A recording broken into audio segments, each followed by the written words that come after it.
26 नवंबर 2024 को बंगलुरु के एक होटल से एक लड़की की लाश मिलती है और लाश तब मिलती है जब वेटर वहां पहुंचता है और ये जानने की कोशिश करता है कि क्यों नहीं लोग अभी तक रिस्पांस दे रहे हैं। एक्चुअली हुआ क्या था, इससे पहले रिसेप्शन से कॉल जाता है कमरे के अंदर, लेकिन कोई रिस्पांस नहीं आती है। घंटी बार बार जा रही थी, कोई रिस्पांस नहीं आ रहा था। और उस दिन जो है चेकआउट का टाइम होता है। लोग सोचते हैं शायद चेकआउट का टाइम है, लोग रेस्ट कर रहे होंगे, बाद में अपने रिस्पांस देंगे, लेकिन ऐसा होता नहीं है। टाइम बीतता जाता है, टाइम चेकआउट के नज़दीक होता है। तो लोग कहते हैं कि चलो, एक वेटर जाता है और जा कर के डोर को नॉक करता है, कोई रिस्पांस नहीं। फिर डोर को धक्का दिया जाता है हल्के से, और जैसे ही धक्का देता है तो डोर जो है ऑलमोस्ट जस्ट सटा हुआ था, लॉक नहीं था। जैसे ही डोर खुलता है अंदर से भयानक बदबू आती है, और बदबू इतनी तेज़ थी कि वेटर 2 कदम पीछे जाता है। लेकिन अल्टीमेटली उसको जानना था कि आखिर क्या हुआ है, तो दरवाज़ा को पूरा खोला जाता है, डोर को पूरा खोला जाता है और जाता है वेटर अंदर। वेटर अंदर जाते ही चीख उड़ती, वेटर अंदर जाते ही उसकी चीख निकल जाती है, और चीख इस तरह से थी कि आसपास के लोग भी समझ जाते हैं कि कुछ न कुछ अनहोनी है। वेटर भागता हुआ आता है रिसेप्शन पर और पूरी कहानी सुनाता है कि अंदर जो है कमरे में लड़की की लाश है। मैनेजर आते हैं, कुछ लोग आते हैं, देखते हैं, वाकई में लड़की की लाश होती है। इन्फॉर्मेशन पुलिस को दी जाती है, पुलिस आते हैं मौके पर। पुलिस मौके पे आती है और आने के बाद यह क्लियर हो जाता है कि लड़की की लाश है, और लाश जो है बदबू मार रहा है। अब पुलिस समझना चाहती है कि आखिर ये लाश क्यों बदबू मार रही है और इस किसने मर्डर किया। इस घटना के पूरी तह तक जानने की कोशिश करेंगे। नमस्कार दोस्तों, दिल से स्वागत है आपका फिर से एक नई और सच्ची क्राइम स्टोरी में। दोस्तों, यह स्टोरी आप तक लाने का उद्देश्य किसी का दिल दुखाना या परेशान करना नहीं, बल्कि आपको सचेत और जागरूक करना है। चलिए अब चलते हैं हम लोग कहानी पे। कहानी शुरू होती है 23 नवंबर 2024 के लगभग 12:30 बजे से। 12:30 बजे 2 कपल इस होटल के अंदर आते हैं। होटल का नाम होता है द रॉयल लिविंग, जो कि बेंगलुरु के इंदिरा नगर इलाके में है। यह इलाका काफ़ी पॉश वाला इलाका है। दोनों ही कपल रिसेप्शन पे आते हैं। रिसेप्शन पे आकर के अपनी एंट्री कराते हैं, और एंट्री कराने के बाद रूम में जाकर के अपनी लाइफ को जीने लगते हैं। अब कमरे के अंदर क्या हो रहा है, नहीं हो रहा है, ये किसी को भी पता नहीं है। उससे पहले हम लोग समझते हैं कि केस कहाँ से शुरू हुई थी। तो आपको बता दें कि लड़की का नाम होता है माया गोगोई डेगा, जो कि असम से बेंगलोर आई थी रहने के लिए, और बेंगलोर में रह रही थी अपनी कज़न और सिस्टर के साथ, और लगभग ये 3 साल से यहाँ रह रही थी। माया ब्लॉगर भी थी। ब्लॉगर के साथ साथ वो एक कंपनी में स्टूडेंट काउंसलर के रूप में काम भी कर रही थी। ये सिलसिला काफ़ी दिनों से चल रहा था। सिलसिला तो यहाँ तक ठीक है, लेकिन अब समझने वाली बात है कि इस लड़के के साथ इसका संबंध कैसे बना, फ्रेंडशिप कैसे बनी, कैसे ये दोनों कपल बनकर आए। तो आपको बता दें कि ये बहुत लंबी स्टोरी नहीं है, लगभग 6 महीने की ये कहानी है, जो कि इसकी सिस्टर ने बताया था। 6 महीने के लगभग का आसपास का समय था, और ये दोनों एक ऑनलाइन प्लेटफॉर्म पे मिले। वहीं से इनकी दोस्ती हुई, दोस्ती से प्यार हुआ, प्यार से जो है फिज़िकल में आया, और फिज़िकल से यहाँ लिविंग में आ गए। यहाँ तक तो ठीक है। अब लड़के की हिस्ट्री के बारे में जानते हैं। लड़का जो है वो तमिलनाडु का रहने वाला है। नाम होता है इसका अरब हेनोई, और इसका भी बैकग्राउंड कुछ इसी तरह से है। ये भी एडमिनिस्ट्रेशन में इसने एजुकेशन कंप्लीट की, ग्रेजुएशन कंप्लीट की, और यह भी एक स्टूडेंट काउंसलर के रूप में काम कर रहा था। अब स्थिति दोनों की सेम है। दोनों बहुत बार मिलने लगे आपस में, गहरी दोस्ती बढ़ती गई, और बढ़ते बढ़ते यहाँ तक पहुँच गए। लेकिन माया को इस बात का पता नहीं था कि इसके बाद उसकी ज़िंदगी नहीं रहने वाले। अब पहुंचते हैं एंट्री पे। हम इन लोगों की एंट्री जब हो जाती है 23 नवंबर को, सिर्फ और सिर्फ एक दिन के लिए होटल की बुकिंग हुई थी। और होटल की बुकिंग जैसे ही ख़त्म होने वाली होती है तो होटल से फ़ोन जाता है।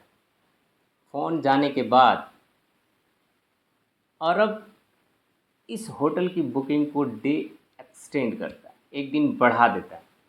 अब बढ़ाने के बाद क्या हो रहा है नहीं हो रहा है किसी को भी पता नहीं। 23 से 24 होता है, 24 के दिन में जब चेकआउट का टाइम आता है फिर से एक्सटेंशन होता है, 25 हो जाता है।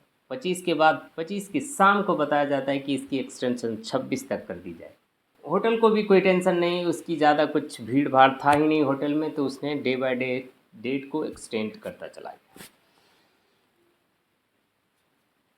अब 26 नवंबर के बाद लोगों को ये पता चलता है, पुलिस आती है, पुलिस कोशिश करती है और जानने की और समझने की कोशिश करती है आखिर क्या हुआ था। सीसीटीवी खंगाला जाता है। सीसीटीवी खंगालने पर पता चलता है कि लड़का जो है अरब लगभग 8:30 बजे मॉर्निंग में होटल से बाहर निकलता हुआ दिखता है, और वो भी काफ़ी स्पीड में था। वो अपने आप को बचाने की कोशिश में था। कोई मुझे रोके नहीं, टोके नहीं, कोई देखे नहीं, इस तरह से बिहेवियर में जा। आप गौर करेंगे तो वीडियो में आपको एहसास हो जाएगा। पुलिस जानकारी जुटाने की कोशिश में लग जाता है। उसी दरमियान लड़के के नंबर पर फ़ोन किया जाता है, क्योंकि ऑलरेडी उसने अपना नंबर जो है रिसेप्शन पे दे रखा था। और ऐसा होता ही है कि जब कभी भी आप होटल में जाएं तो कॉन्टैक्ट नंबर मैंडेटरी होता है। उसकी सीडीआर निकाली जाती है, कॉल डिटेल रिकॉर्ड निकाली जाती है। सीसीटीवी में ये क्लियर पता चल रहा था कि लड़का जो है 8:19 पे यहाँ से एग्ज़िट हुआ है, और बिना इन्फॉर्मेशन का एग्ज़िट हुआ है। साथ ही साथ लगभग 8:30 बजे उसने मोबाइल ऑन किया, कैब बुक की और कैब बुक करके स्टेशन तक गया। उसके बाद उसका नंबर स्विच ऑफ। पुलिस पूरी जानकारी में लगती है, जो भी डॉक्यूमेंट्स उसके पास होते हैं, जो भी इन्फॉर्मेशन वहाँ मिलता है, उसके सहयोग से पुलिस जो है लड़की के सिस्टर तक पहुंचती है। लड़की की सिस्टर तक पहुंचने के बाद ये इन्फॉर्मेशन पता होता है कि ये लड़का और लड़की लगभग 6 महीने से आपस में मिल रहे हैं, लेकिन उनको इस हद तक मिल सकते हैं इसकी कोई इन्फॉर्मेशन नहीं। लेकिन उन्होंने ये ज़रूर बताया कि ये बहुत लंबा रिश्ता नहीं, बहुत पुरानी कहानी नहीं। पुलिस वहाँ से इसके रिकॉर्ड, लड़के के रिकॉर्ड को और खंगाला जाता है। खंगालने के बाद लड़की के घर तक पहुंचा जाता है। घर तक पहुंचने के बाद पता चलता है कि लड़के के पास बहुत ज़्यादा पैसे भी नहीं हैं, और लड़का बहुत ज़्यादा दूर नहीं जा सकता क्योंकि उसके पास उतना रकम नहीं है कि बहुत दूर निकले। अब हैरानी की बात यह है कि पुलिस वाले जिस दौरान वहाँ पहुँचे थे तो उसने उस दौरान क्या क्या उनको मिला।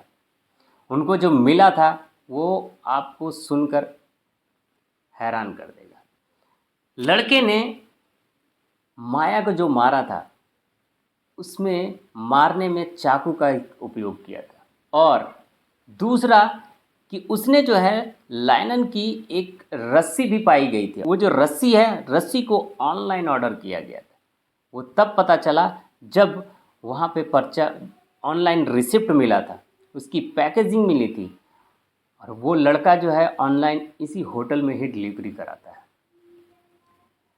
तो इससे ये क्लियर होता है कि लड़का पहले से ही माइंडसेट, पहले ही से पूरा क्लियर विज़न के साथ आया था कि माया को मारना ही है। लेकिन सोचने और समझने वाली बात है कि आखिर माया को मारने के लिए होटल ही क्यों, उसने होटल ही सेफ क्यों समझा। और सबसे बड़ी बात आपको बता देता हूँ कि जब माया की मर्डर हुई,